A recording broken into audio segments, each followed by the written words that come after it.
ஒளியாண்டு என்பது ஒளி ஒரு ஆண்டில் பயணிக்கும் தூரமாகும்.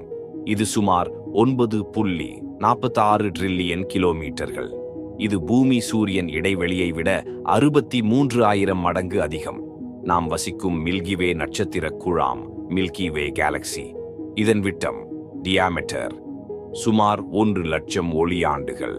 1 ஒளியாண்டு 63,000 மடங்கு பூமி சூரியன் தூரம். பூமி சூரியன் தூரம்தான் நமக்கு பெரியதா தோன்றும். ஆனா அதே தூரம் 63,000 மடங்கு செஞ்சாதான் 1 ஒளியாண்டு. ஆனால் அதைவிட 1,00,000 மடங்கு அதிகமானது இந்த மில்கி வேயின் விட்டம். நம் சூரியன் ஒரு நட்சத்திரம், அதில் ஒரு கிரகம்தான் பூமி. ஆனால் நமது சூரியனை போன்ற நட்சத்திரங்களுக்கு மிக அதிகமான கோள்கள் உள்ளன.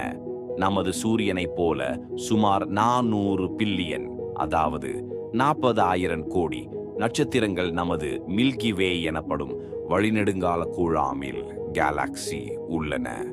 ஒவ்வொரு நட்சத்திரத்திற்கும் குறைந்தபட்சம் ஒரு கிரகம் இருக்கிறது என்ற அடிப்படையில் மில்கி வேயில் குறைந்தபட்சம் 400 பில்லியன் கிரகங்கள் இருக்கின்றன. இது ஒரு மிக குறைவான மதிப்பீடு மட்டுமே. எளிதாக எடுத்துக்காட்டாக கூறுவோமானால், நம் சூரியனைப் போலவே 400 பில்லியன் சூரியன்கள் மற்றும் ஒவ்வொன்றுக்கும் ஒரு பூமி போன்ற கிரகங்கள் நமது மில்கி வேயில் உள்ளன. அதாவது மில்கி வே என்றால் நம் சூரியனைப் போல உள்ள 400 பில்லியன் நட்சத்திரங்களை உள்ளடக்கிய ஒரு மிகப்பெரிய நட்சத்திர குழாம். இப்போது புரிகிறதா? இந்த 400 பில்லியன் நட்சத்திரங்களும் அவற்றிற்கு ஒவ்வொன்றாக ஒரு கிரகமும் நமது மில்கி வே என்ற ஒரே நட்சத்திர குழாமில் மட்டுமே இருக்கின்றன. இதே போன்ற 2 டிரில்லியன், அதாவது 2 இலட்சம் கோடி நட்சத்திர குழாம்கள் ஒன்று சேர்ந்து உருவாக்கும் அதிபெரிய அமைப்புதான் பிரபஞ்சம். இது நம் ஆராய்ச்சியாளர்கள், அறிஞர்கள் கண்ணில் புலப்படும் பகுதி மட்டும்தான். உண்மையான பிரபஞ்சம், அது இதைவிட எத்தனை மடங்கு பெரியது என்பது யாருக்கும் தெரியாது. இப்பொழுது யோசித்து பாருங்கள். நம்முடைய உலகம் எவ்வளவு அளவு என்பதை தேடி பாருங்கள். ஒரு தூசணுவோ கூட இருக்க முடியாது. இதுவரை நடந்தது கதைக்குள்ள ஓர் அறிமுகம்தான். இனிதான் மெயின் கதை ஆரம்பிக்கிறது. பிரபஞ்சம் முடிவில்லாததா? ஆம். நம் அறிவியலாளர்கள் கண்டுபிடித்திருப்பது காணக்கூடிய பிரபஞ்சம் மட்டுமே. அதாவது நம் தொலைநோக்கிகள் மூலம் காண முடியும் தூரம். அது சுமார் 900 பில்லியன் ஒளியாண்டுகள் விட்டம் கொண்டது. மல்டிவர்ஸ் கோட்பாடு படி நாமே போன்ற ஒருவர் வேறொரு கேலக்சியில் இருக்கலாம். ஒரே மனம், ஒரே முகம், ஆனால் வாழ்க்கை முறையே வேறாக இருக்கலாம். மல்டிவர்ஸ் கோட்பாடுப்படி ஒரே நபர் பலவேறு புவியியல் நிலைகளிலும் பலவேறு பிரபஞ்சங்களிலும் தோன்ற முடியும் என்பது ஒரு சாத்தியக் கொள்கை. இதை விஞ்ஞானிகள் மற்றும் அறிவியல் கற்பனை எழுத்தாளர்கள் பலரும் ஆராய்ந்து வருகின்றனர். 1. இன்ஃபினிட் பாசிபிலிட்டிஸ், முடிவில்லா சாத்தியங்கள். எடு, சேம் சோல், டிஃப்ரெண்ட் பாத்ஸ், அதே ஆத்மா, வேறு பாதை. ஒரே நபர் வேறு வேறு வாழ்க்கை முறைகளுடன் பல பிரபஞ்சங்களில் இருக்கக்கூடும். ஒரு பிரபஞ்சத்தில் நீர் விஞ்ஞானி, மற்றொன்றில் கலைஞர், இன்னொன்றில் அரசியல்வாதி. Quantum theory and many world's interpretation, quantum கோட்பாடுகள்.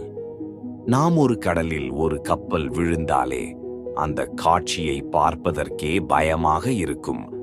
அப்படி ஒரு கடல் மாதிரிதான் பிரபஞ்சத்தில் இருக்கும் பல்வேறு கடல்கள், மலைகள், மழைகள் மற்றும் உலகங்கள். அவை அனைத்தையும் ஒரே இடத்தில் கொண்டு வந்து மோதும் அளவிற்கு வேகமுள்ள, சக்தி வாய்ந்த ஒரு அதிக வேகமுள்ள ராட்சத கலக்சி மோத வரும் ஆண்ட்ரோமெடா. இது சாதாரண காட்சி அல்ல. மில்கி வேயும் ஆண்ட்ரோமெடாவும் சுமார் 4.5 பில்லியன் ஆண்டுகளில் மோதப் போகின்றன. ஆனா அதைவிட மிகப்பெரிய சக்தி ஒன்று உள்ளது. அதுதான் கருப்பு குழி, பிளாக் ஹோல். எத்தனை கடல்கள் இருந்தாலும், எத்தனை மழைகள் பெய்தாலும், எத்தனை கிரகங்கள் இருந்தாலும், அவையெல்லாம் ஒன்றாகச் சேர்ந்து வந்தாலும் அந்த கருப்பு குழி அதை அனைத்தையும் சுருக்கி விழுங்கும் திறன் கொண்டது. இது மனித கற்பனையை கூட அச்சமூட்டும் அளவுக்கு ஆழமும் ஆற்றலும் கொண்டது. மனிதர்கள் இதை நேரில் பார்த்து தாங்கும் தைரியம் உண்மையில் உண்டா? இவ்வளவு சக்தி இருக்கின்ற இடத்தில் டைம் டிராவல் இருக்குமா என்ற கேள்வி எழுகின்றது.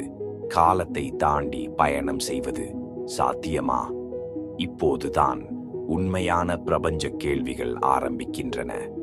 ஆம், எதிர்காலத்துக்கு பயணிப்பது சாத்தியமாக இருக்கலாம். விஞ்ஞானிகள் சொல்வது ஃபியூச்சர் டைம் டிராவல் என்பது ஐன்ஸ்டீனின் ஜெனரல் ரிலேட்டிவிட்டி கோட்பாட்டின் அடிப்படையில் அறிவியல் ரீதியாக சாத்தியமாயிருக்கிறது. ஃபியூச்சருக்கு பயணிக்க சாத்திய காரணங்கள் இருக்கின்றன. ஆனால் கடந்த காலத்திற்கு பயணம், இதுவே மிகவும் பேச்சு மூட்டும் விவாதத்திற்குரிய விஷயம். அதை நம்ம தலைமுறை கண்டுபிடிக்குமா?